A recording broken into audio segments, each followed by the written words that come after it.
Hello all and welcome to Rooz TV. It is your host, JJ Penguin. I am very, very pleased to bring you Season 8 of the Console League.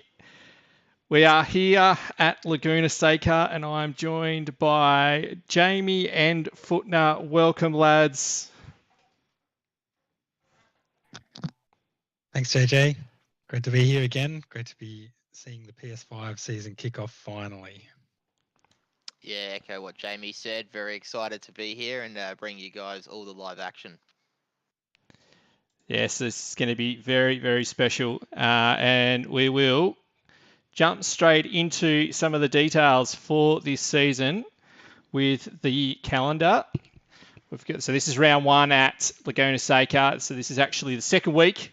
Last week we did have the PS4 race. Unfortunately, we weren't able to broadcast that. And we've got 5 rounds: Imola, Monza, a wet Silverstone, and an enduro at Misano to close out the season. This is going to be pretty exciting. We're all glad to be back on the PS5 after these updates. It is in a state that we can go racing, which is the main thing. And we're all looking forward to it. As we move on now, we will have a look at the teams, and I'll hand it over to Jamie and Footner to give us these details. All right, so we've come out of a brand new draft for this season. We've got a bunch of new drivers and some familiar team lineups, but also a new addition, which most of you will be aware of. But kicking off with Bruce Hale Racing, Team BHR. Adman's the captain for this season, and a couple of familiar faces still within the BHR lineup. So Adman, Gaza, Black Falcon, and Squid being long-time members. Stu is a re-signing after being a season away with, I believe, the Gainsman Racing team. Cam, if you can jog my memory there. My memory is no better than yours, unfortunately. They've also recruited in Fly Sky, so looking pretty good there, and a couple of the drivers backing up across both of the servers, which is good. Yeah, Fly coming off a great result in PS4 as well. Managed to stick it to 0 the whole time and take home a solid P2. So keen to see what he does in the PS5 lobby. Moving over to Pagnian Next Level Racing with Captain Time Orgo. So this has been a pretty successful team in recent seasons. As we say every season, they tend to keep the core members of the team together there. Ty, Eagle, Jambon, Angry, Team Little Bear are all drivers that are consistently in those yellow and black colours. Yeah, so a lot of inter-team relationship there. They'll be working together, as we've seen in past seasons, to maximise their points haul.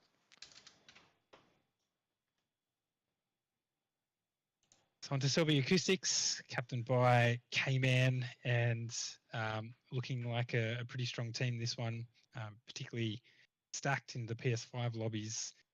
JC, TR going around again. Barters is returning after a season or two off. Very quick customer. Barters had some ripping battles with him in my time on the console league. And Scotty Pye, another one to note there, who keeps plugging away and picking up some great results across pretty much any division he ends up being put in. So looking forward to seeing how his season goes. And good to see another name in there, White Shadow, Riggsy's mate. Quiet guy, but continually turns up race on race, season on season. So looking forward to seeing how the guys go.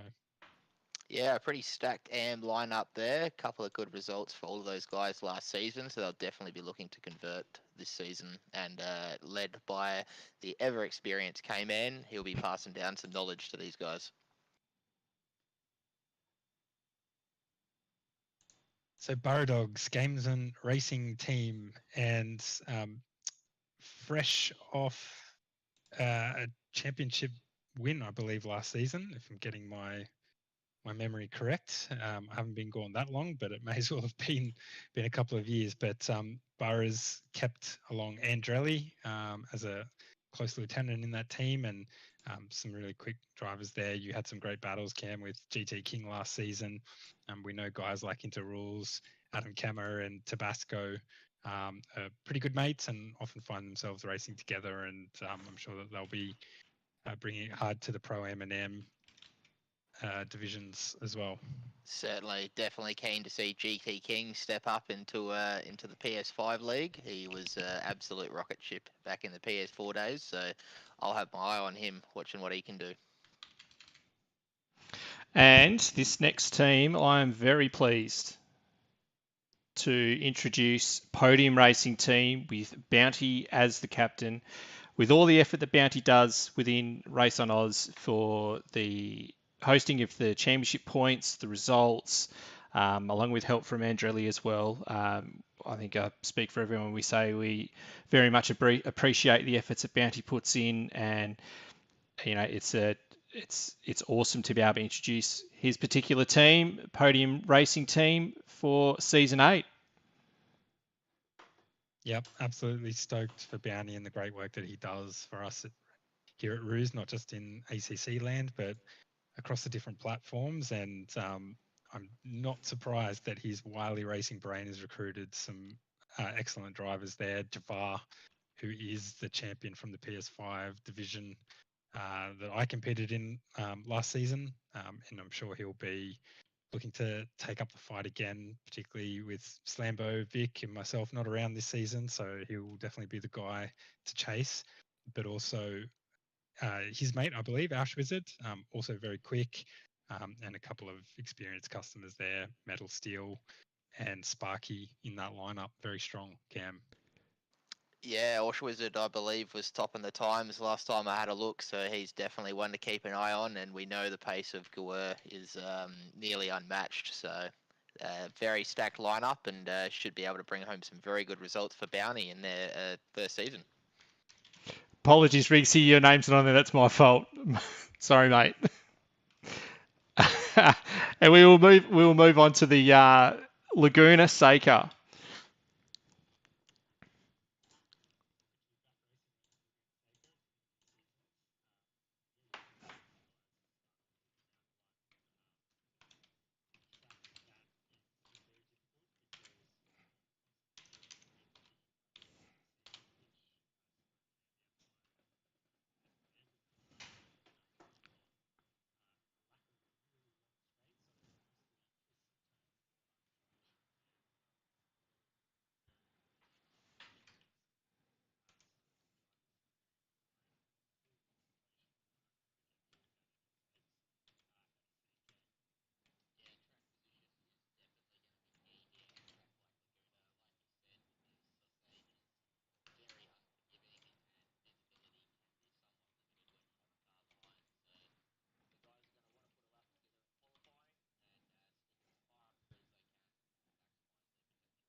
way you set up your car, very critical here.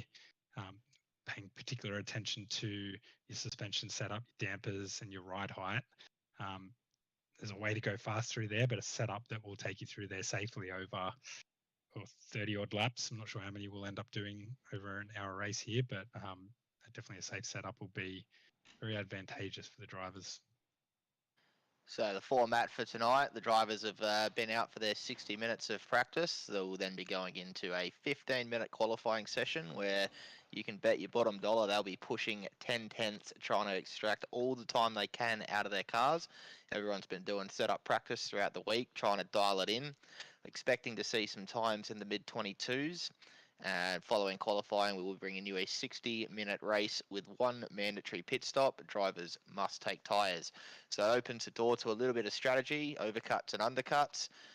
It'll be very interesting to see who has practiced their strategy and who's going to come out on top tonight. Yeah, we're just waiting for the clock to tick down here. It's just under 10 seconds before qualifying starts. We'll have a look at some live pictures as we have just got the green light.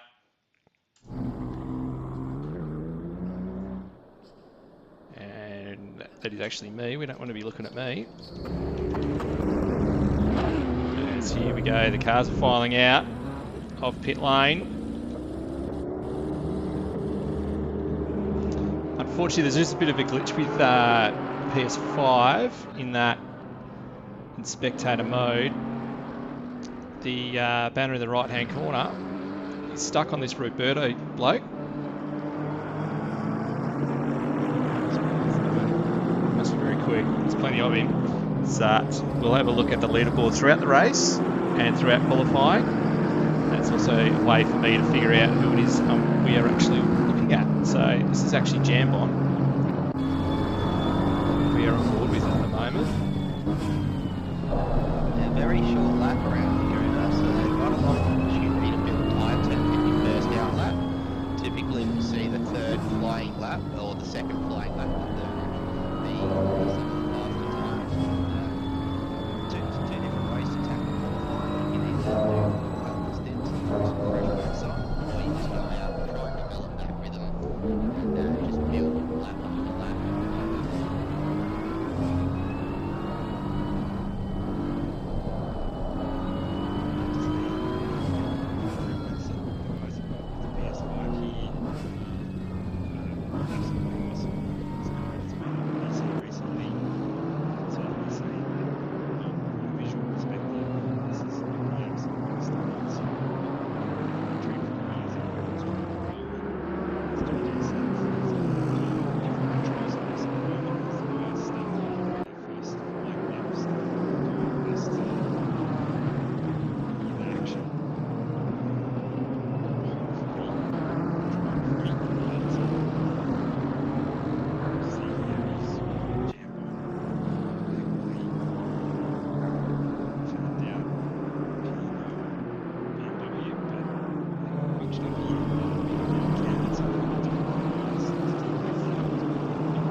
Settle into a gap that matches their pace and yeah, just get out and punch some laps. Another key point to mention of this track, it is a relatively tricky pit exit with a downhill braking zone and a very narrow hairpin.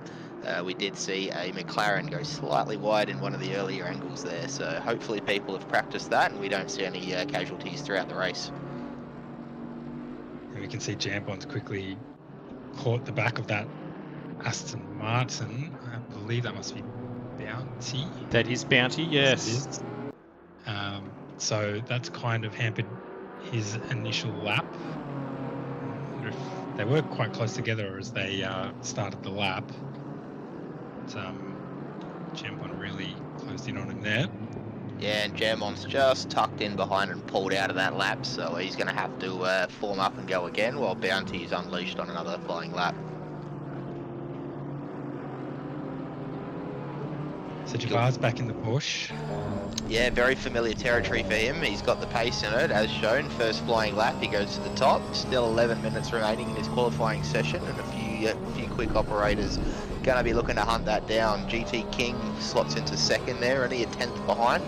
Not too much time to find, and Fly straight up to third as well. So you're saying before, thinking maybe mid-22s as the top end of the pace bracket? Yeah, without doing any laps on PS5, I don't know what the new physics are like, but did see mid-22s in the practice session, and with the extra grip that comes through for qualifying, I wouldn't be surprised if we see some low to mid-22s pop up as the tyres warm up and people get into a rhythm. So just having a look at those conditions as you mentioned that, so we've got a fast track at the moment, track temp of 32. I'd say we would see that switch over to optimum pretty soon with the amount of cars that we've got cycling around and relatively clear conditions. So 122.9 from Javar as he goes over the line again is pretty good on a fast track, I would have to say. Yeah, nice quick time early on, takes a little bit of pressure off him. He can now push that little bit harder to try and extract those little bit extra tenths that someone who's just got to put a banker in still might not be able to extract. Dog has gone back to the pits. I wonder if we'll see him again. I think he's been in. Okay, he's back out and running now, so that's good. What was your qualifying strategy when you were running, Jamie? You're always up the front of the field. Maybe some advice to some people watching might help out. Well, I think the clean air is critical. 15 minutes isn't a long time. In maybe not so bad on a track like Laguna Seca, as it's a bit of a shorter lap, but typically wanting to be at the front of the field and get a couple of clean laps in before you might happen across a couple of drivers who might have come off the circuit or are a bit slower and lower on the pace than yourself. So getting out early and in front is definitely the key. And speaking of front of the field, GT King's just posted a 22.8, grabbing himself the top spot. We've still got just under 9 minutes remaining though, but GT King setting himself as the early benchmark as we ride on board with him coming up under the Mother's Bridge. So we did see some of those times in practice were quite close across quite a big spread of drivers. GT King will abandon and go for a new set of tyres.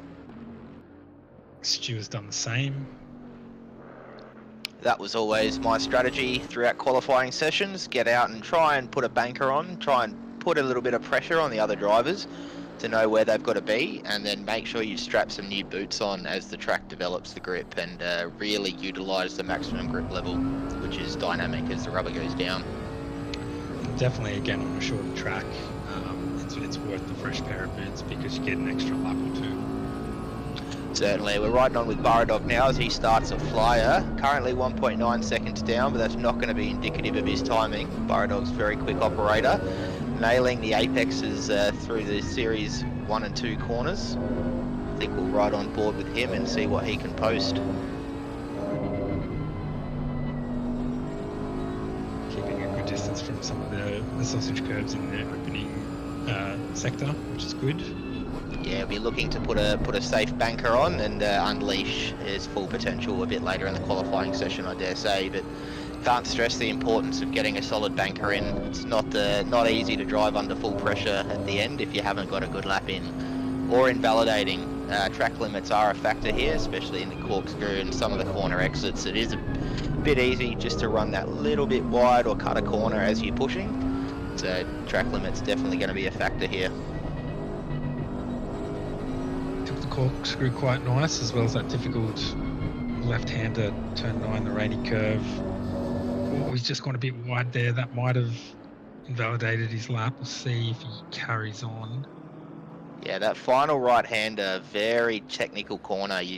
Because it's downhill and cambered, you've really got to throw the car in just a little bit earlier than you think and just trust the grip in the car. So I don't think he managed to better his time on that one. I saw. There's a lot of... I think he found 2/10, but did have a bit of an excursion in the sand, so he's still going to have plenty of time to find there, his Burrow Dog. I think his lap was ended up being invalidated then. So he wasn't able to improve, but he's gone again. I think he's been held up at one point through the lap. It's GT King by a 1/10 of a second over Gevier Knoxray in his first league race for Tuesday nights for PS5. So he's 3/10 or 4/10 off pole. At Fly Sky, he's made huge improvements, and he's coming up in 4th with Adman 5th. So there's a few guys who were a bit undecided about what car to take, and I'm wondering how many of them might be ruining the decision that they've made halfway through with 5 minutes left in the qualifying session. Yeah, the topic of which car to choose has been hot in the BHR Discord, I can confirm that. Fly doing a fantastic job in unfamiliar territory. We've pretty much exclusively only seen him in the McLaren, and man, he had that thing hooked up. So running in a FR car now in the BMW, and keeping up that pace that he used to show. Speaking of McLarens, what I did find interesting, I just saw a Selby Acoustics McLaren spin off into the gravel turn 3, and it was JCR-TR. Very quick driver, and looks to be struggling a bit down there in 20th position at the moment, a few seconds off the pace. So not sure whether that might be a case of just hasn't managed to get some laps in prep, or whether he's just struggling to get a valid lap down. It's tricky, as you've mentioned, Cam, to keep it within the bounds of the circuit consistently. Yeah. So he's definitely going to be on the back foot, and as we come into the last 4 minutes of the qualifying session, definitely going to want to put a clean lap in, maybe be a bit conservative, not push the sausage curb so much, and maybe sacrifice a little bit of mid-corner speed just to make sure he doesn't run wide on any exits. Talking of clean laps, it looks like Gaz has might have had a few excursions here with a look at the dirt build-up on the Aston Martin he's got here. I have a feeling that they might have over-exaggerated some of these items on PS5 with this update, because I did notice that the cars get very dirty very quickly, and if it usually takes one trip off track and the car comes up looking a bit like Gaz's here at the moment. Yeah, another one in unfamiliar territory. Gaz decided to challenge himself by going into the Aston. Not really sure. We haven't seen too many Astons run in the league due to the BOP updates. It seems to have been a reasonably popular car this season. I think Adman's running it as well. Adman doing well. He was in 5th earlier. Not sure where he's currently sitting, but Adman's definitely one to watch. He's got good pace and he knows how to race.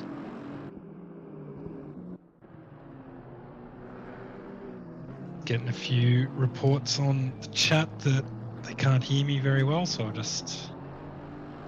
I think it's all good now, mate. I think it's all sorted. Okay. Cool. Alright, what are we seeing here? So BMW leading the way from a couple of Porsches and another BMW. Ash Wizards Honda, 6/10 off the pace. Honda with the improved BOP in recent versions. Then we've got Adman as the leading Aston. Zest in the BMW, Barters in the Lambo, Stu in the Porsche, and then Drelly in the McLaren is currently the top 10 and all within a second. Track has gone optimum, but we haven't actually seen too many more improvements, at least at the top end of the field. We've still got the same top 5, 6 as what we had a few minutes ago. Yeah, I think coming into the last maybe 5 to 7 minutes, people would have ducked back to the pits and chucked some fresh boots on, so we should see those times start to roll in now, providing people don't invalidate or come up on traffic. But Knox doing very well there in 3rd, only 2/10 down on the pace. I believe this is possibly his first GT3 season. We may have run the last, but he did take out the Tier 2 GT4 championship, I believe. That is correct. I'm pretty sure this is his first Tuesday night. I might be completely wrong there, but Yeah, regardless, it's great to see him up the pointy end of the field. Yeah, so I believe he's a transfer from Project Cars. Zero ran last Tuesday in the PS4 League, and he took a commanding lead, lights to flag. So these Project Cars guys really coming through and shaking up the ACC field.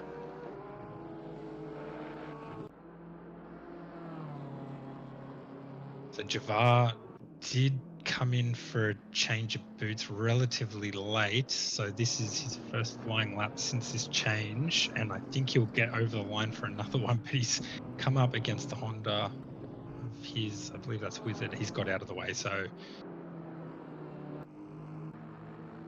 giving Javar a bit of a clear track now to attack pole position. Just a 10th in it. GT King is in the pits, so we won't see him again for the session. So Yeah, manage here. Javar will make it round for one more lap, but he doesn't need it. All the way to the top with a 22.4. That's a great lap, and he doesn't even bother going around again. He's that confident. But a few of the other guys still out there, so if they can hook it up, it can still be a surprise. Oxray coming through the corkscrew at the moment. K-Man just goes over the line. Yeah, K-Man not managing to improve there, so he will round out the grid in 21st. Gaz sitting 16th, looking to improve.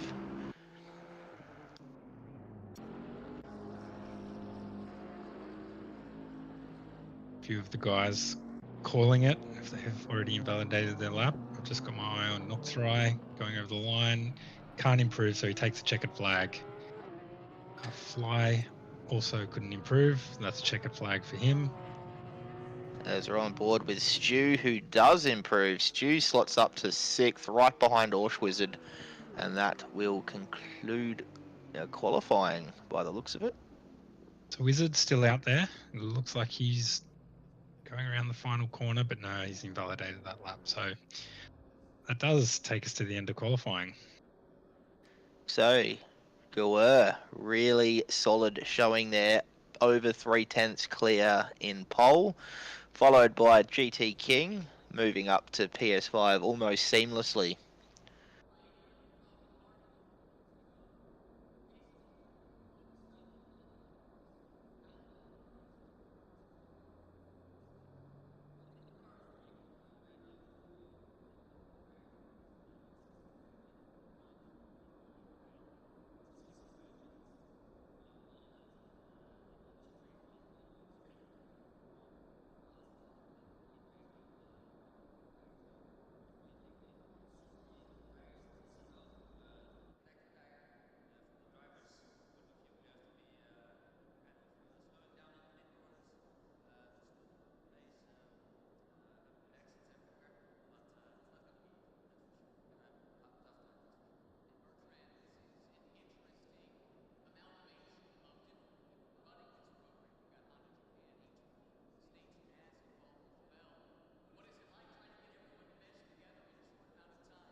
Green light. Go, go, go.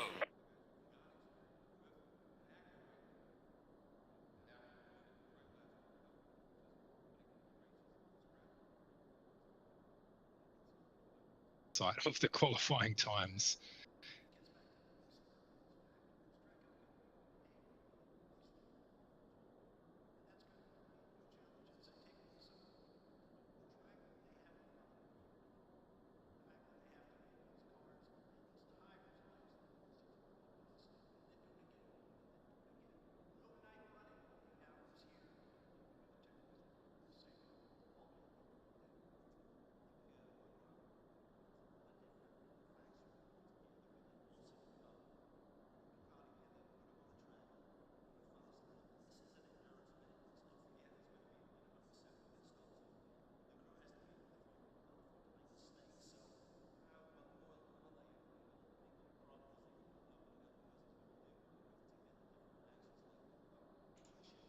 So we've got just under 4 minutes to go. We will have a short break, and we will be back with the grid in about 5 minutes' time.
All right, welcome back.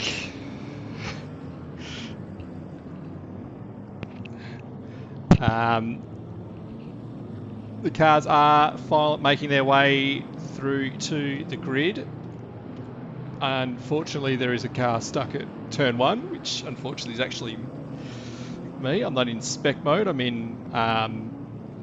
actually on the grid, and it wouldn't let me get to the back to the pits, so it stuck me on the grid. So the field has formed up here,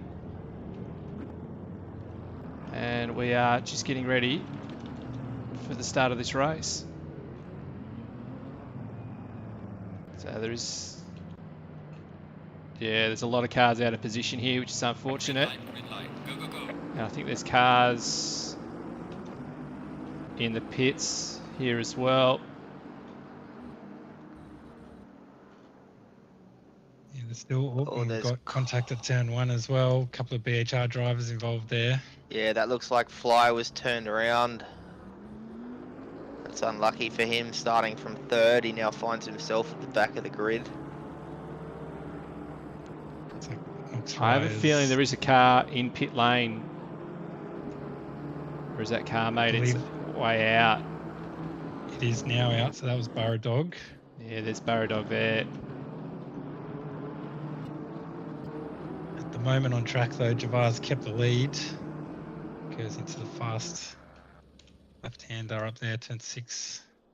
We had a couple trying to go too wide through the fast kink there. History tells us that doesn't always work.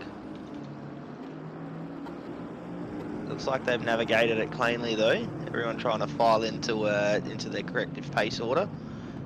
Oh, and there's a bit of contact there. We've got an NSX turnaround at the corkscrew. Yeah, that looked like a couple of the Sylvia Acoustics drivers getting together. JCR, there's some drivers off coming into the penultimate corner, so still plenty of side-by-side action. And oh, there's a big off. I think that was one of the P&L drivers and another BHR driver. Fly has just been tumbling down the order and has come straight into the pits. So Adman and Stu, the key beneficiaries there, moving themselves up to 3rd and 4th respectively. There was a pirouetting Bentley on the entry to the corner of turn 2. I don't think I've ever seen something like that before. If I can save that replay, because that was definitely humorous. You got Eagle looking up the inside of Barter's here into the kink. He pulls out of it, smart option. But we've got Stu being hunted down right now by Alsh Wizard. Pass in there into the corkscrew and he's pulled out of it. Alsh Wizard probably wisely gets a good run on Stu. Yeah, and then what Honda does have is amazing top end speed. So Stu in probably the car the weakest in that category. Under a bit of pressure here, but he is saved by the fact that, as I mentioned a bit earlier, there aren't really long straights here, this being the longest one, but he's going to have a go. The inside turn 2, there's a drive coming out of the pits, that's Fly, can barely keep it onto the pit exit road there, like you were speaking about earlier, Cam. Yeah, and he's going to come straight into traffic and just get blue flag after blue flag, so it goes from bad to worse for Fly.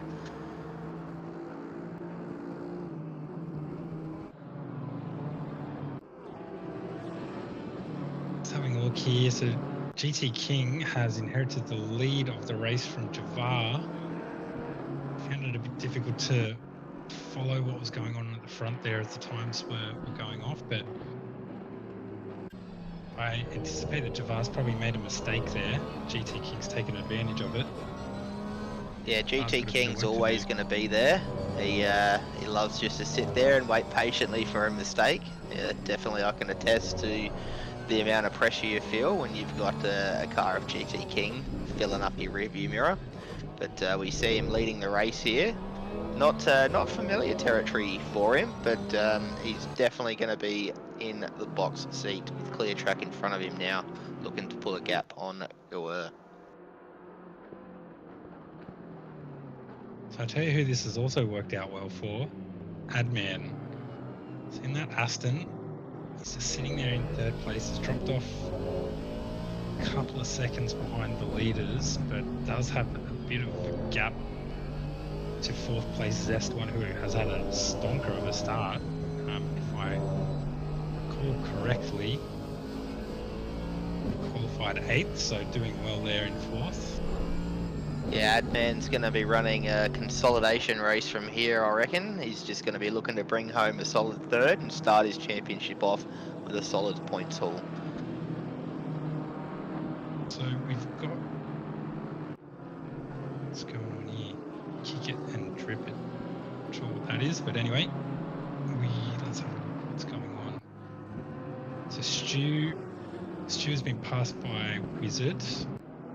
And is now under pressure from Barters. Returning to the league after a season off, maybe 2 seasons, I'm not sure, but good to have him back. There's just in front of him, just seeing a potential position change. It's a P&L.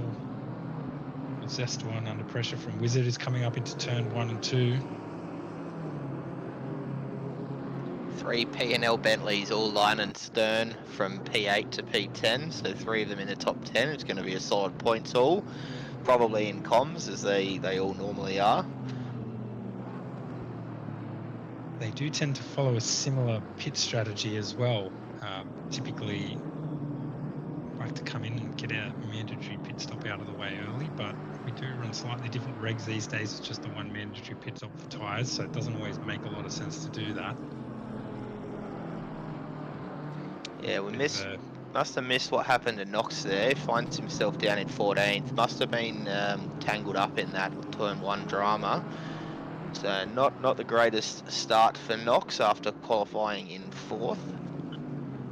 But he's got good pace and he's going to look to start that climb back up through the field now. Yeah, I think Knox and Fly were involved with another vehicle or 2 potentially in that turn 2 melee, so really unfortunate for a couple of those BHR drivers, and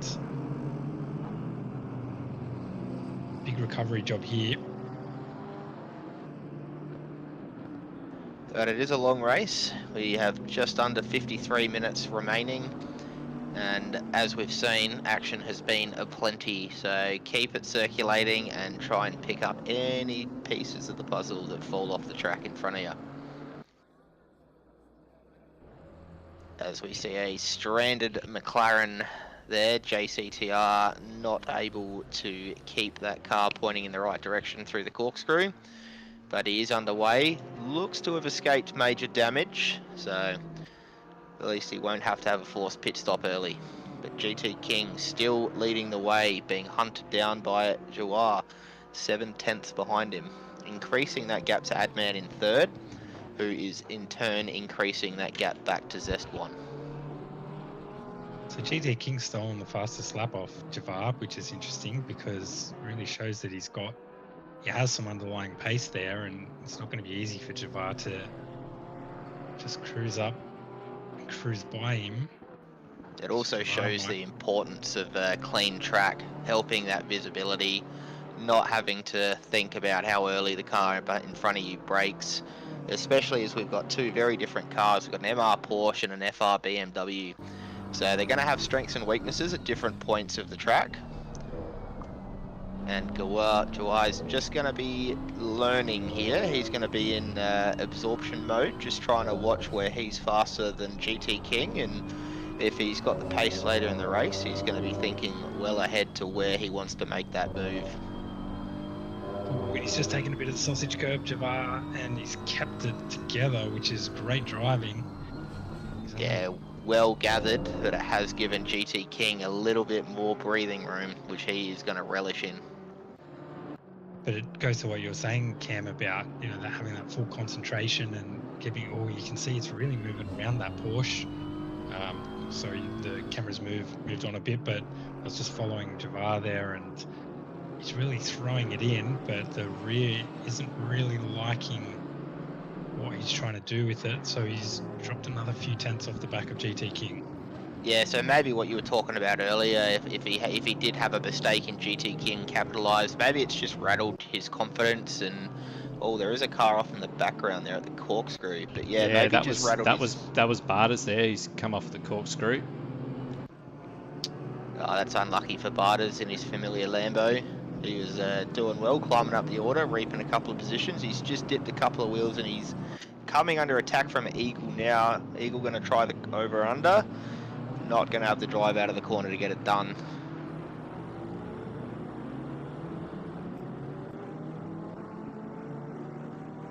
Just having a look here. So I think that's Ty putting pressure on Barters, and Ty's just gone deep into turn 2. Flick it around.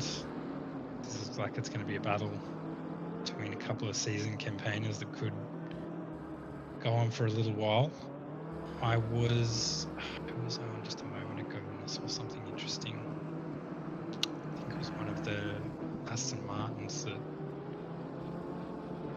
just looked like it could carry so much more speed through some of those medium speed corners, and I was just really impressed by it though. We are at that stage of the race now where people who have their tyre pressures set up right are going to be in the groove, and anyone who got them wrong is going to start to struggle with grip, as tyres have pretty much reached their steady state conditions by now. Just saw in the background there, Andrelli had a bit of a moment in the in that McLaren. He's the previous lap, second last corner, just ran wide, grabbed a bit of the dirt. He's just seems to be struggling a little bit at the moment. It could be what you're talking about with the tyre pressures. Or with these new physics, similar to PC, you can easily overheat the tyres, and they do struggle.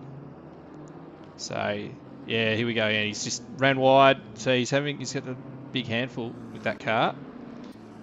He's also in unfamiliar territory in the McLaren. We do know Andrelli has been a rocket ship in the Ferrari for a couple of seasons in a row now, so maybe trying to challenge himself with something a bit different, but keep somewhat familiar by staying in the MR format.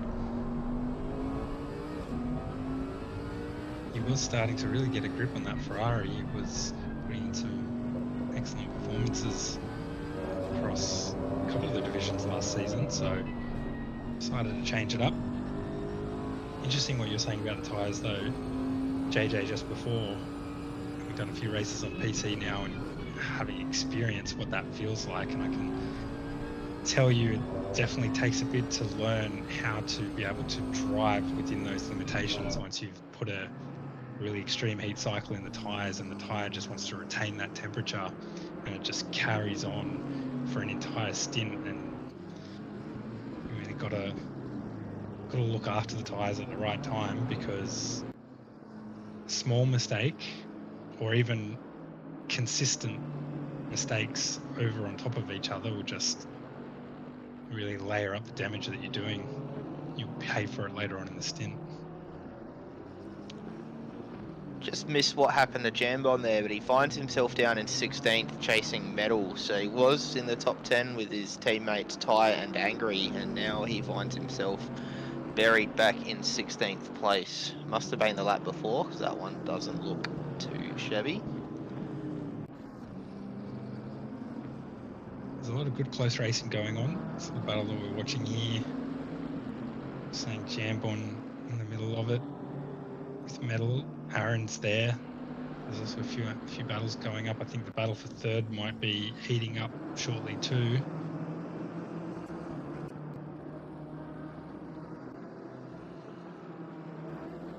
Definitely some good close racing going on. Javar's closed up to within half a second of GT King. Yeah, and Zest closing, not Zest, Wash Wizard closing that gap to Adman as well. Yes, I think Wizard has managed to sneak past Zest at some point there. So it's less than a tenth of a second in lap time between GT and Gaviar in that last lap. So it's very tight at the front, and they're a good clip quicker than the rest of the field, these two. So they're definitely setting a pretty hot pace at the front. Hopefully they can maintain it. It's definitely not the easiest thing in the world to wrestle a massive horsepower GT3 car around a track like this for 60 minutes without a mistake, as we've already seen so many already early days, only 15 minutes into the race. Has managed to sneak back that fastest lap so far from GT King.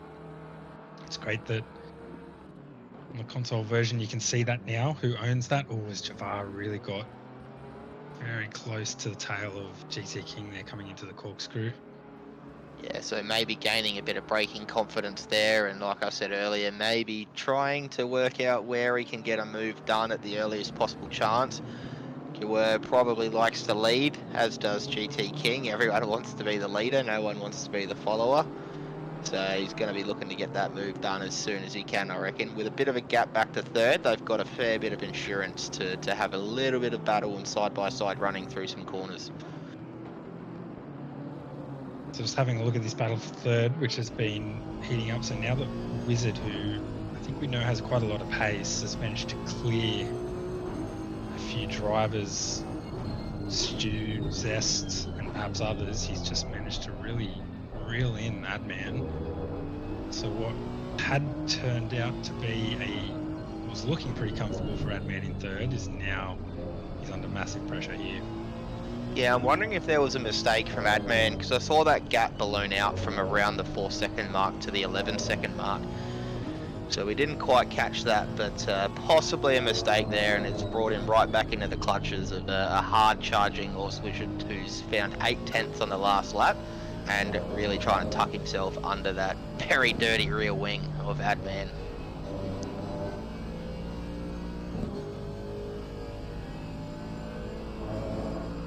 It's interesting to see we've only got the one Honda driver in the field at the moment. It's probably the current meta car on the current versions of the platform. So I thought a few more drivers might take advantage of that. The previous favoured car, the Bentley Cam, not too many of those logos in the field tonight. Nah, there's a few running around, but yeah, unfortunately the poor old Bentley looks to have been nerfed pretty hard. I wouldn't even have said it was the fastest car, it was just the easiest to be fast in. Such a forgiving car.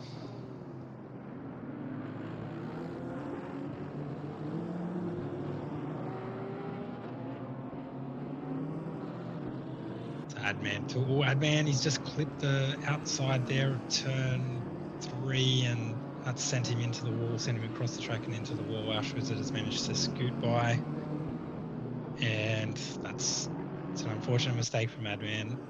I was just about to say, so you can't call this a commentator's curse because I hadn't said it yet, that Adman had done a fantastic job picking up his first pro podium in the last season, and I know he would have been keen to notch another one up, but it's dropped down the order a bit now.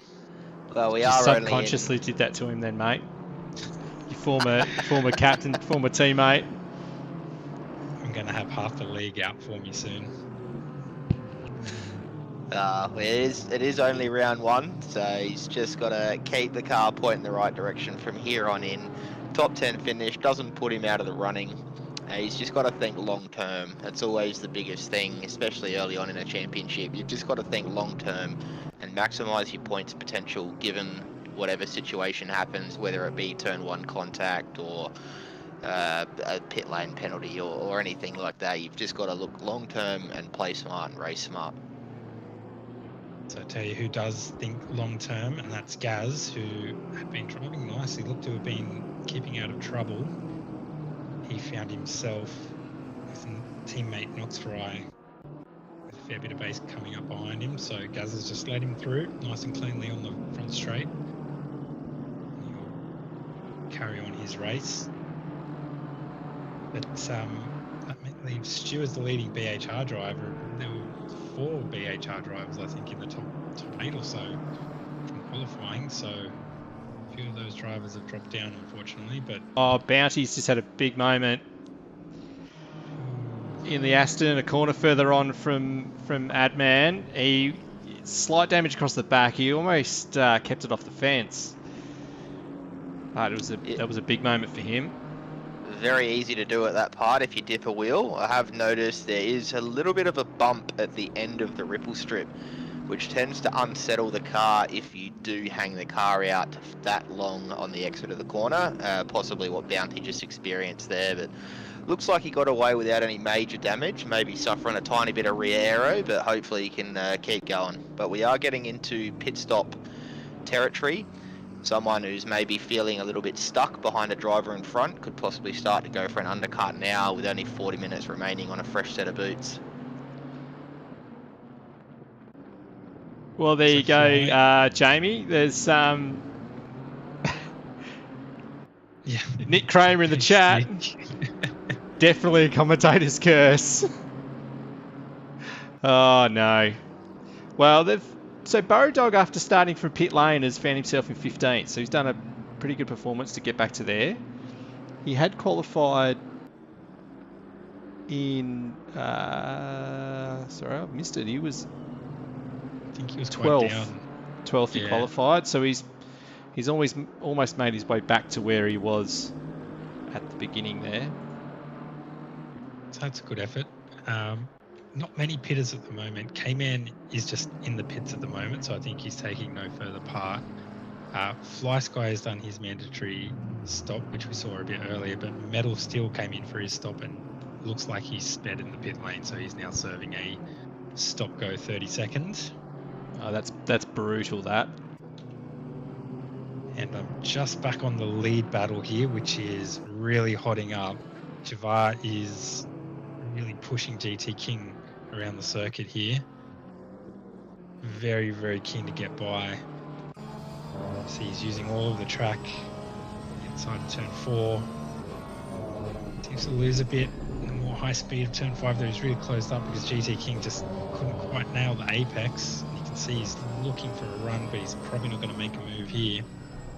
Very familiar sight for Jouer as well, looking at the back of a BMW M4. I believe he did that a lot last season behind the BMW of Salambo.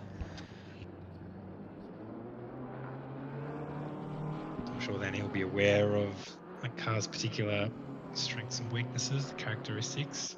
You can see that downhill left is a particular strength of the BMW, maybe a little bit of the dirty air.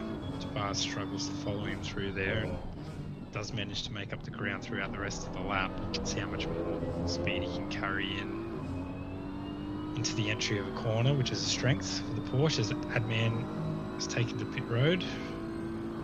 Yeah, as much as there are a couple of downsides to being the following car, like the aero wash we've mentioned and visibility, there is the benefit that offsets that of being the pressure setter. So GT King will be feeling all the pressure now of a hard-charging Porsche behind him, and Jouer will be fixed on the back of that BMW.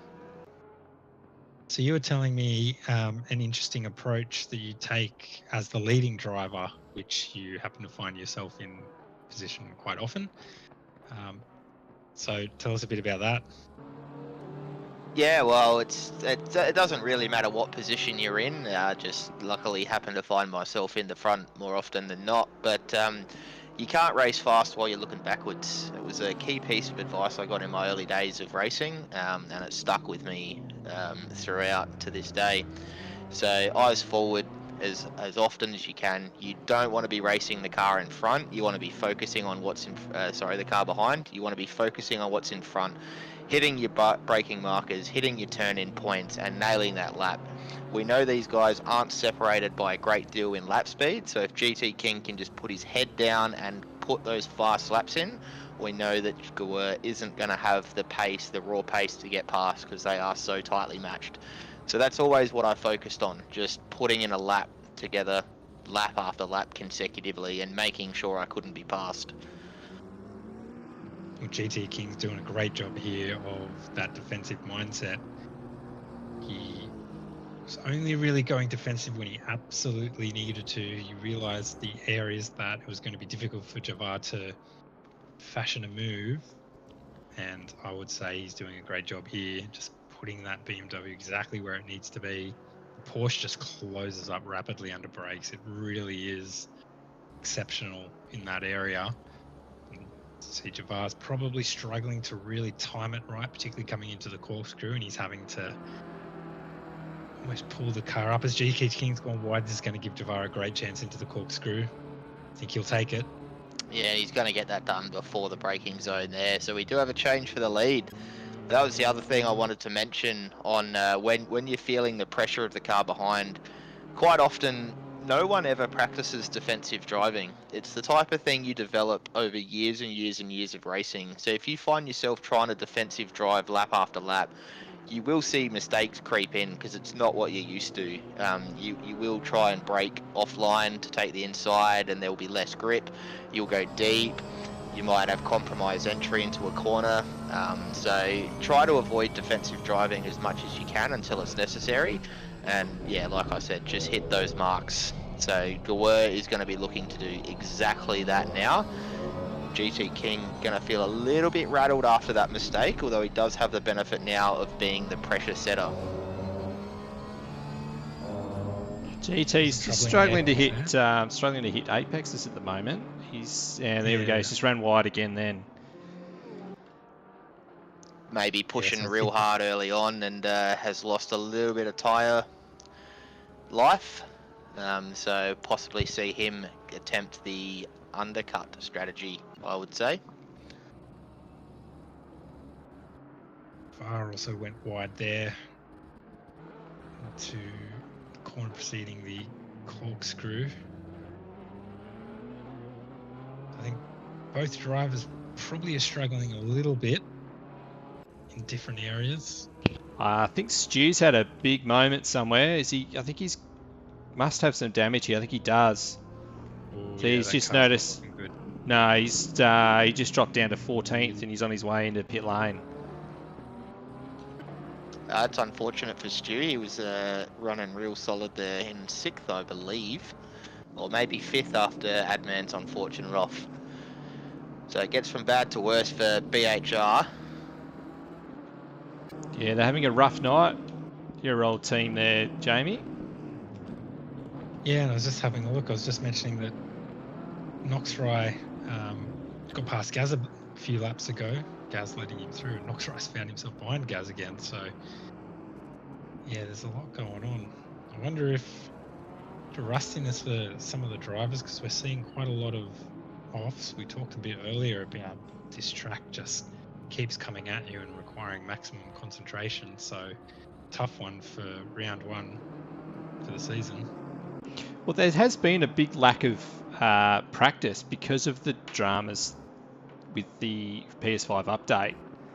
Or as we're just watching Eagle Wind, he had a big moment. He's just grabbed that inner curb. He's grabbed the sausage and he's under attack by Barters here. Took the defensive line in, which is going to compromise his mid-corner and exit as we see Barters close up even more. Not the easiest corner to navigate with a big BMW in front of you though, but Barters does that flawlessly. Great race from him so far in 6th. Both of these drivers have really benefited from just keeping it on the tarmac and making fewer mistakes than the others, and found themselves in a close battle here. And that's true to the saying that consistency wins races, and consistency wins. Oh, Barters just looking to go into the pits, and Eagle pipped him. He didn't want to follow him in. Was watching. There was a yellow flag there, and that's Wizard. Wizard's had a big off. I wasn't sure who that was. I thought it might have been a McLaren at first glance, but yes, you're right. So that's probably going to give Barters another spot again. So Barters just keeping the car on the black stuff, really reaping the rewards here. Gaz, stop, go 30. Gaz. It's a tough pit entry, and there's that's JCRTR, who's just come back on track after sitting in the pits for quite a while, and he's found himself in the fence. Yeah, like you said earlier, JJ, he might be regretting the car choice of the McLaren there. It looks like it is a handful around this track for poor old JC. So gaggle of cars in the pits. As you said, we had Eagle in, his team captain Ty's in, Aaron's in, Bounty's in, GT King's just come in as well. I'm not sure Bartas would have too much fuel left if he wanted to duck into the pits last lane, so I think we'll see Bartas duck in this lap. Be interesting to see how he goes coming out against Eagle.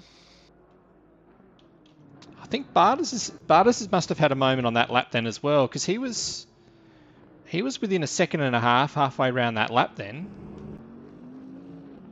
Adman's looks like he's got damage again here. Yeah, maybe not repairing it in his pit stop. Maybe he didn't think the car was too badly damaged for lap times. But saying that, he has come out behind Burrodog, so Burrodog's made up further positions in the pit stop sequence there. Yeah, finds himself in 12th after pit stops as well, so that is a fantastic effort from Burrow in the familiar Bentley. Does have 14 seconds up the road to Ty though.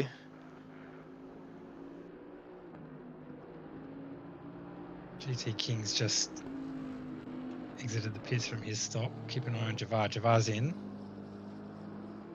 Bartas managed to... Hang on, let's see. So Eagle's coming around the last corner. Bartas is just gone over the pit exit line now, so this could be close.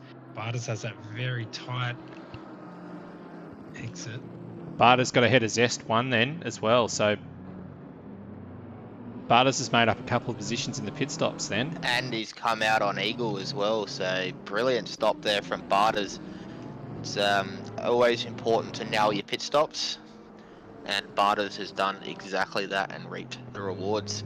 It's also nice to do a little bit of an overcut when two cars close together stop lap for lap, because the out lap obviously on cold tyres, whereas the in lap's going to be on warm tyres. So you will come out with track position, although you will have lower temp. Yeah, VR's just leaving pit lane now, so we've got to wait and see where GT King comes.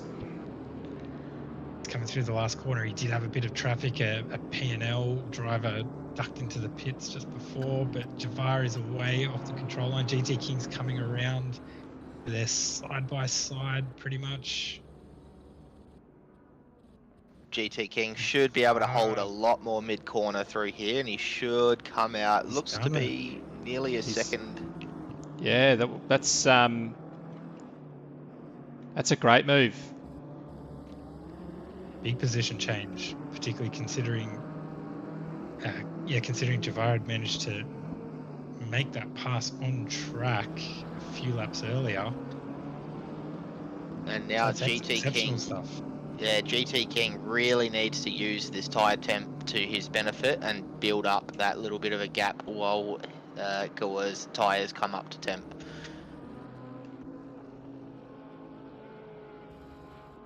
Oh, he's just dropped 5 seconds. Did we just see him go off the track? I've just missed that. Yeah, he has dropped time. Cold tyres. Bit of lap traffic ahead of him, so it's a nice gap there to GT. I was trying to actually get back to this person here, Eagle. So Eagle's found himself in third after starting 11th. This is through the pit stop cycle, so this is genuine position gains for him. And then behind him is Andrelli. Andrelli's had a very mixed race. He's been in plenty of action. He started 10th. I've seen him have a few offs throughout that first stint. Finds himself in 4th. Yeah, at one point in the race, we did see those 3 P&L Bentleys line and stern, but one by one they fell off the track, except for Eagle. So Eagle really putting in the laps here and being rewarded with third. If he can keep it together with 10 seconds back to Andrelli, or 9 seconds, sorry, back to Andrelli, it looks like he could be on for a podium result here. It is a big gap to the cars ahead, though. We're talking, 11 and just under 12 seconds. Yeah, I just saw there Osh Wizard coming out in 5th, so he got a bit lucky where he had his moment right on the pit entry, so wouldn't have lost too much time having a lap with a damaged car. Just rolled it straight into pit lane and said to the boys, here, fix this up for me. So Barters was ahead of Zest out of the pit stops, and he's found himself back in 8th now. And he was ahead of Eagle as well, so he's dropped down. He would have been 3rd. Would have been Barters running in 3rd, so something's happened. Yeah, it doesn't look like any damage, any obvious damage on the car, so maybe just finding the sand and having to do a bit of an off-track excursion. We've got a close battle here, Knox Ryan, Angry Old Fella coming up to the corkscrew. Another Porsche versus BMW battle. A few of those out there at the moment. Yeah, Knox looking to get back into his rightful position of 4th. Oh, as Angry grabs a little bit of curve there, gathers it up nicely. He's going to have a compromised run. Oh, and they touch. Knox just trying to carry a bit of speed and try and get the move done into the final corner, but he couldn't get it done because there was a big yellow BMW in the way. He's going to have to line up and have another crack. Is Knox the lead BHR driver? I think you'd be correct. He is. Do you believe so? Yes. Standout performance from P&L. They're the ones that have been able to hold on to it.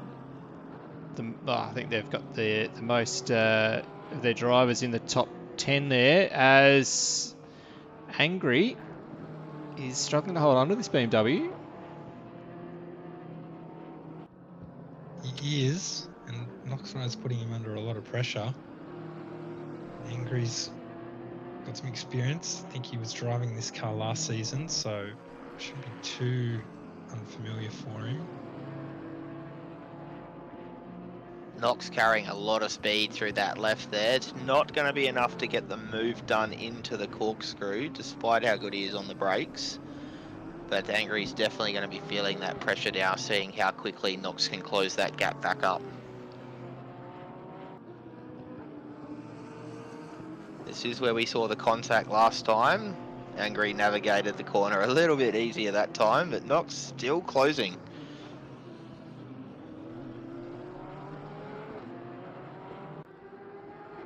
But on what you said before, JJ, yeah, P&L doing great. They've got 3 in the top 10 and 4 in the top 11. So fantastic first outing for P&L, and it's going to be a great point haul if they can keep it together. See the different lines that they're taking there. Much more shallower line from Knoxray. Gives the impression that could have a bit of a run, but Angry just straightened up that BMW and was able to get on the power earlier and take off. Oh, you see the sausage curve, and that's going to be a good night for that battle. It's funny that you say take off, because he nearly took off like an aeroplane there. Yep. So it's going to give Knoxray an opportunity to try and chase down Barters. I'm just having a look at another really close battle here, which has also just... Oh, that was Wizard coming out of the corkscrew there, and he's just... It's just about to talk about the battle between Andrelli and Wizard, and Wizard has ended up putting that Honda in the fence. I got $10 on what Nick's going to say in the chat. I was going to say, I feel like we've done that a few times tonight. Just happened on the poor driver who we followed into the wall. Yeah, it seems to be a common pattern. I noticed when I was streaming the PS4 round 1 race, I just kept cycling through cars and I kept managing to find them just as they were having an incident.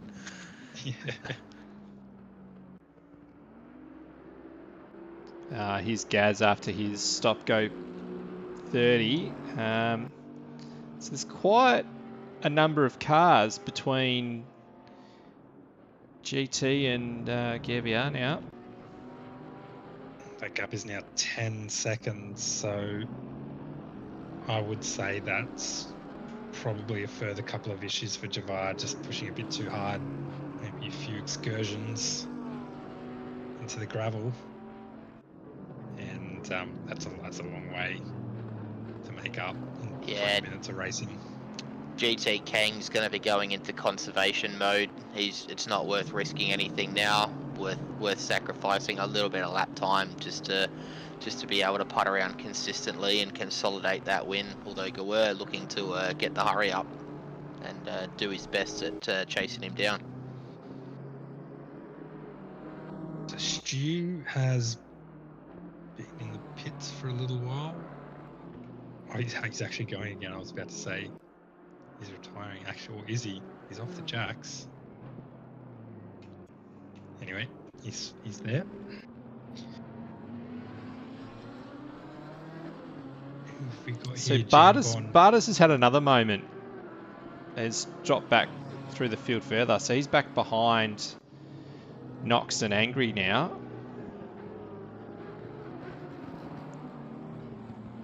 This could give great opportunity for yet another P&L driver to stride through into the top 10. Incredible. Yeah, hopefully Bardas didn't suffer any damage with any of the possible moments he's had. We know he's got some good lap speed, so hopefully he can just put his head down and consolidate this top 10. Although it's not the easiest thing to do when you've got a BMW breathing down your neck.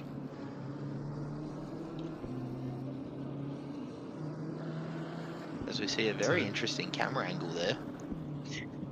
Nice good shot of Bardas' well-worn Lambo. Full credit to the drone pilot there.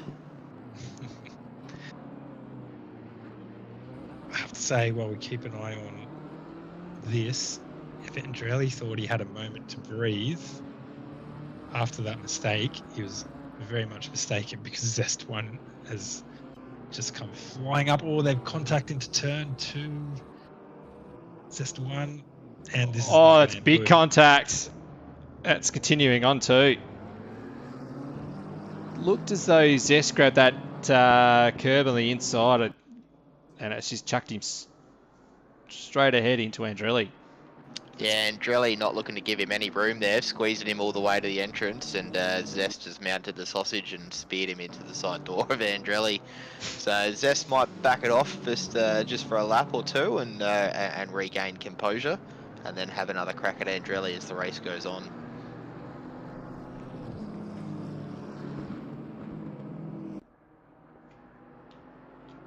Time will go, just following them in there. Again, just keeping it nice and consistent. P&L captain.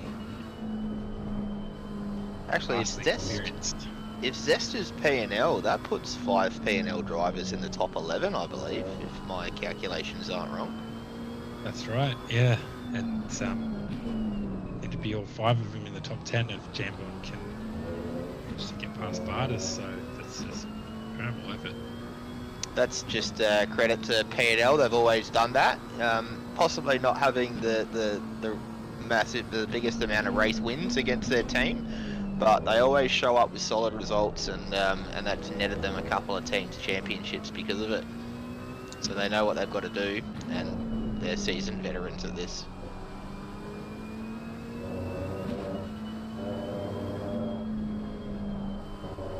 Zest has been doing a good job though. I think maybe last season was his first in Rooz, if I'm not mistaken, and it's like he's come a good way with his pace. To be troubling the top 5 here in tonight's race. It's been lots of errors, hasn't there? It's actually been quite difficult to follow what's going on, because the gap between 2 drivers on the board, which might look like 5 or 10 seconds, can suddenly disappear in a moment. Yeah, and that's why we love Laguna. There is one thing of concern with all of this, and that is this PS5 update. And one of the bugs that has been mentioned is that there is a bit of a glitch every now and then. So you can see in the broadcast that the screen will flicker. What's been reported is that at times that flicker is actually quite large, and it's actually goes for quite a period of time. And when it does that, the car continues on in its momentum. So it doesn't matter if you're pressing the accelerator or the brake, whatever speed you were just doing, your car will continue in that moment. and that flick, all of a sudden the car will be through a braking zone. And so I'm wondering if there is a bit of that that's happening, catching a few people out with some of these incidents. So I'm not going to say it's all the drivers this early. I do think that the PS5 update is contributing to some of these dramas. That's a very good point. It'll be interesting to get the post-race recap from some of these guys and some feedback on how the race went. It's been a shame that the PS5 version has been plagued by so many issues. I have massive hopes for it and the improvements that it will bring on the PS4 version that we all started off racing in, and whilst we seem to have gotten closer, there's just a few of these lingering issues which, you know, could have a big impact on the drivers here. We saw Zest just have a big lunge there, pull it over the left to try and outbrake Andretti into the last corner. He's compromised his exit just ever so slightly, but he's composed himself well, and he's now looking around the outside. Hard work to do around a double apex. He's not going to get it done. Does look for the crisscross. It is going to give him the outside for the next right-hander though. Andretti putting his car in all the right places to make sure he doesn't lose fourth spot. Fantastic driving from both of them there. Just obviously learning from a couple of laps ago where having a look up the inside there, and you're coming from a car length or so back, probably not the optimum position to be in, but Andretti really struggling to get out of some of the corners. I can see that on acceleration, McLaren just looks like it's going nowhere, and the BMW easily cruises up on him. So I'm not sure if that might be damage or whether it's a setup parameter that he's running on the McLaren, but it's really noticeable out of the last corner. That's why Zest is able to put him under so much pressure into turn 2. We see him with a good run there. Maybe not have the speed to... Andretti goes defensive, puts that McLaren in the inside of the corner. And we're going to have a repeat of the last lap with Zest gaining from the slipstream all the way down into what is effectively turn 2. Looking up the inside now. It didn't work well last time. He's just managed to keep that from making car. They've just made contact on the exit.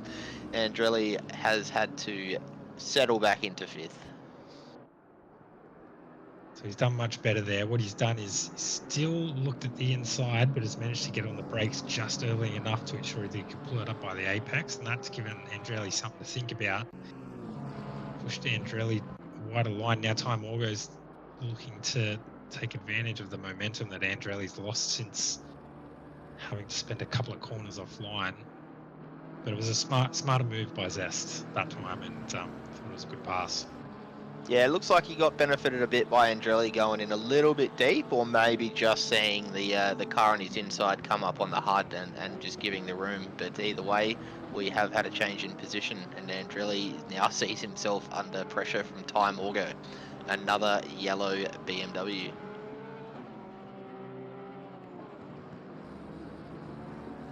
So see again Andretti coming out of the final corner. He's not going defensive there, but you can see that it just appears a bit easier. Andretti did get out of there a bit better this time.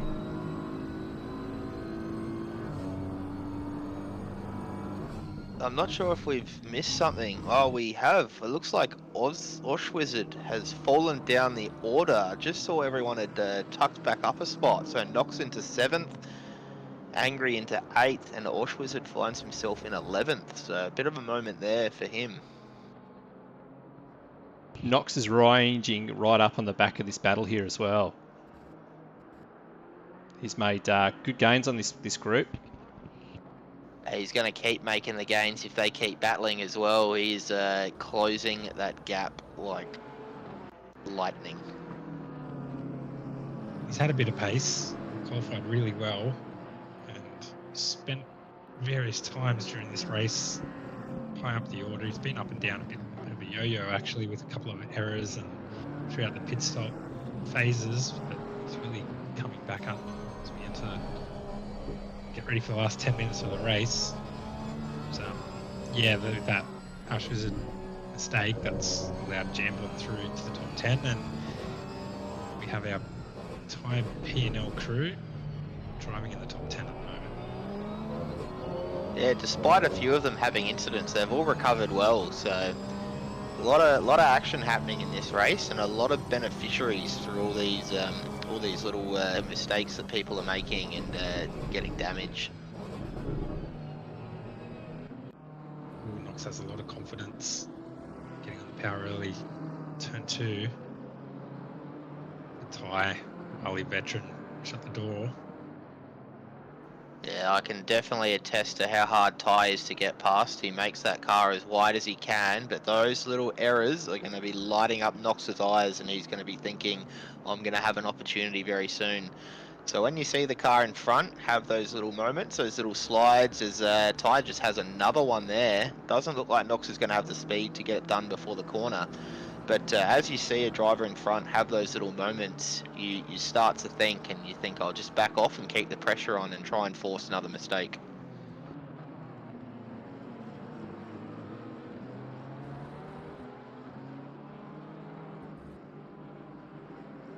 These drivers from Zest one, he hasn't really skipped away too much from Angeli, just a second up the road, so keeping him in sight. So Knox is seeing all of this happen right in front of him. You want to get too impatient, as you say, Cam, just watch for the mistakes and calculate this. Yes, Knox has a great run out of that last corner. He looks to the inside. He's going to try and brake as late as he dares. Ty does a great job at pulling that up and not giving Knox any room to get past. But that inside line is going to compromise his speed, and it's going to give Andrelli a little bit more breathing room. So Knox has really got to get this move done soon if he wants any chance at chasing Andrelli down in the final 8.5 minutes of this race. I'm just tagging the sand on the outside, and for their Ty really taking the inside curb quite heavily, and then the outside. It's just a difficult section of the track to pass in. It's a really fast left-hander where you've got to avoid the inside sausage, and Ty's gone wide, and now it's going to be side by side into the corkscrew. Yeah, Knox has a bit of overlap. He brakes late and gets that move done before the apex. Brilliant driving there from Knox. And now that is an awesome move. That was so well done. It's very difficult to pull the car up when you've got to try to go to the inside. Especially with the lack of grip on the non-rubbered up line.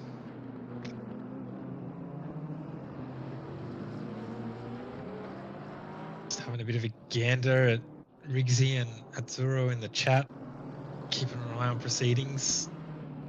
So Riggsy, I think you're probably referring to Bardog probably being a bit frustrated. Wheeling around there in the midfield.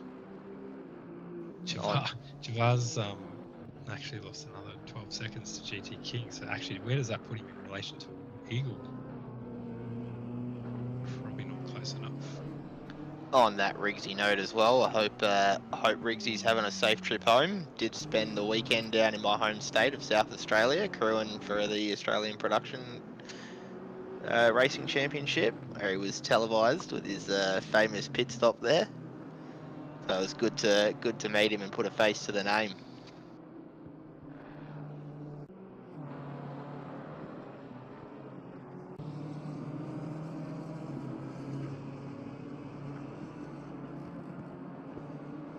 Quick look, there's the battle that we're on now, obviously. There's a couple of other drives. So Barters is in 10th. Jambon 9th. So Jambon's managed to get past Barters, which has taken him a decent amount of laps to do, but he has done it. And otherwise, yeah, the battle that we were on was probably the closest one on track. So these guys do have a hard-charging GT King coming up on them as well, so they're possibly going to experience the blue flags before the end of the race. But I did mention earlier, GT King might be in conservation mode, it appears as though GT King doesn't know what conservation mode is, and he is still putting qualifying laps in to extend that gap out to Goa and take a commanding Season 8 Round 1 victory. Looking to send a message, you think? Yeah, I think he threatened to win so much in Season 7 PS4 that he's relished in his opportunity to come out and really show what he can do here in the PS5 race. It's I'm glad to be sitting here calling the action and not sweating in my sim rig like I used to do on race night. But it's fantastic to see GT King step up to the big league and put on a show for us. We had a couple of issues last season. There were a few unfortunate disconnects that he had. I think maybe a shoddy internet connection at one stage, and yeah, a couple of errors when he was in some really high flying positions. So Yeah, he's got 5 minutes to go. found to keep himself in some contact as well, if I recall, at Zolder and Spa. So really started his season off a little bit shaky, but for the next 3 rounds, he really was one of the pace setters, and now looking to come out here and prove that he does deserve to be up the top. Knox has found himself tucked under the rear wing of Andrelli. We have seen Andrelli struggling as he just misses that apex and dips a wheel. It's going to give Knox a fantastic run, but Andrelli pulls it to the inside. Knox is going to have to go the long way around. Not the easiest thing to do on a corner that's a bit over 90 degrees. And he is going to find himself on the outside. Who's going to yield? I don't think we're going to see Andrelli yield. We're not. But Knox gets a fantastic run, and the overlap begins. He's going to carbon copy the move he did earlier on Time Will Go. They both go very, very deep. That was a really good move by Knox. That was great. Just driving smarts. He's got a much, much better run up the hill. And he set that move up 3 corners earlier, and it was just brilliant. The whole sequence. You know, he hung it out there into turn 6, I think it is. I've got my track turn 5, sorry. Then forced Andrelli defensively on the inside to that really fast turn 6, which pushed Andrelli wide, and then he just took advantage of it. And Shorty, when he switched back, he didn't take Andrelli out, and it was beautiful driving. Yeah, Knox is a great pickup. Well, not necessarily a pickup. He has been with BHR through the GT4 series, but he's a great signing for the GT3 series. Obviously putting at P4 in quali, having that incident on lap 1 and finding himself back in 5th is an absolutely monster effort for the debutant. It'd be a shame he had that contact. It would have been good to see where he would have ran when just his pace talks for himself. GT King to a bit of lap traffic, like you were saying. Cam, he's not letting up. He's just continuing to go and go and go. When you're in the zone, sometimes it's best not to upset that. Try and get a bit crafty with your pace. Just keep yourself in the mode that gives you maximum concentration. Get to the end as quick as possible. We'll have maybe another lap or 2 after this to get through. Oh, this is Burrow Dog. Burrow Dog's had a big moment. Turn 4, I think it was. 4, yep. He's done a bit of gardening there. He's still in 14th. Well, he's lost a couple of spots here. He's lost out to Fly, Adman. Fly is another name that we need to give a bit more credit to as well. He obviously suffered that lap 1 incident along with Knox. Oh, as we see Gawur get real sideways and lose the car through the second to last turn. He does look like he has enough of a gap back to 3rd that it's not going to cost him a spot, but that was a huge moment for Gawur there. Did he get a wheel on the outside? I only caught the end of it. I think he actually hit the curb on the inside, and then that just unsettled the car, and it continued his moment on. But he's got a huge gap back to Eagle. The field's actually quite spread out amongst the lead 5 cars now. Noxrai looking to close up on Zest. He's only 1.4 seconds back, and he will have 2 laps to do it as GT King has crossed the line with enough time for 2 more laps. So Nox has 2 laps from now to close down and pass Zest 1. Will he do it at the famous passing spot of Into the Corkscrew? But a bit unlucky for Burrow there. He ran 58 minutes of the race pretty incident-free after starting from pit lane. Found himself up so many spots and unfortunately came undone 58 minutes into the race. So we'll have this lap and the one following because GT King has come over the line for the final lap of the race. And He's got so much pace. Imagine where he could have been if, you know, had a bit of a cleaner opening part. Oh, he's hit the inside curb there. Mate, you've almost done it again. You always cursed another car. It's the last lap as well. Should just let the boys bring it home. That gap between Nox and Zest was 1.4 seconds at this part of the track last time. We did see it get down to 0.6 before Nox had a little unsettling moment, but he has reeled 3 tenths in through that sequence of corners. So 4 tenths now.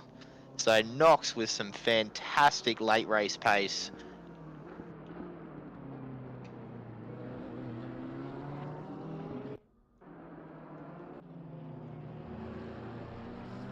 Ty Morgo and Andrelli's pretty tight through the last lap as well. There we are, 11 seconds away from GT King bringing home his first ACC victory, I believe. And he's going to do it in style at Laguna Seca to open the championship with a win. Congratulations, GT King. Battle there with Ty and Andrelli going on. Javar's just coming around the final sequence of corners. I'm sure he'll be very keen to see the end of this race. But a fantastic job. He managed to capture fastest lap as well, so he had the pace. He'll be a little bit disappointed he didn't take the win, but solid podium for the opening round is still an excellent result. So Nox chewed 0.4 of a second out of Zest in this sequence of corners last time. He is going to have a couple of corners to have another crack. He pulls it wide to try and get a good run into here. He's Andrelli's had a moment. Ty's got him. That's unfortunate on the last lap. Zest is going to hang Nox out to dry, but Nox gets the overlap. It's a drag to the finish, and Nox is going to get it done. Nox snatches 4th from Zest in the dying moments of the race. Well done, Nox. Wow, that was brilliant stuff there. And Ty Morgo's come over in 6th, Andrelli 7th. So yeah, Andrelli just couldn't hold off the challenges there in those final laps. Drivers just managed to get through, but he's still come home in a good 7th place. And then Angry, Jambon and Barters have brought up the top 10. And yes, we'll say it again. 1, 2, 3, 4, 5 P&L drivers in the top 10. So well done to the P&L team on that, and well done again to GT King on the victory. Javar for 2nd, and Eagle Wind rounding out the podium. And yeah. After 10. Sorry, you go. Yeah, go on, Gem. So after the GT King and Gawur being locked for position for so long, GT King managed to extend that lead out to 30 seconds. So Gawur possibly suffering from some damage from some of his incidents, but nevertheless a fantastic effort to bring home 2nd and the fastest lap of the race. Eagle, fantastic result to get 3rd, and Nox is the man of the match for me. Suffering turn 2 carnage on lap 1 and driving back to his qualifying position in 4th. So brilliant effort there for the top 4. Yeah, great action from Nox, and plenty of moments that we can reflect on for the rest of the season, overtakes of the season. Not sure if we'll have awards this year, but if we do, that'll be up there. He'll be featuring amongst those. Just looking outside of the top 10, Wizard in the Honda had some real flashes of pace throughout that, but couple of incidents for himself as well, and he's come home in 11th. Adman, who was 3rd in the opening 10 or 15 minutes or so, I thought he was going to be looking good there for a top result. Unfortunately, dropped out of the top 10 as well in 12th. Fly Sky qualifying very high up the grid. Came home in... Green light. Go, go, go. I'm not sure because I've lost the race results. Okay, I've got them 13th. Barrow Dog, late incident, but has come home in 14th position. Gaz is here. Stop go, 30-second penalty. Speeding in the pits, I presume, during that. 15th. Bounty, 16th. Did have at least one big moment during that race. Aaron, 17th in the Bentley. Metal Steel, another stop go, 30-second recipient. JCR was the final runner at the end of that. Stu retiring to the pits after about 15 laps or so. So that's it. That's the order. Great race. There'll be a few names in there that will be kicking themselves. Fly after qualifying so well. Adman after running in 3rd. Orsh Wizard as well. They're going to be looking to come and prove their pace.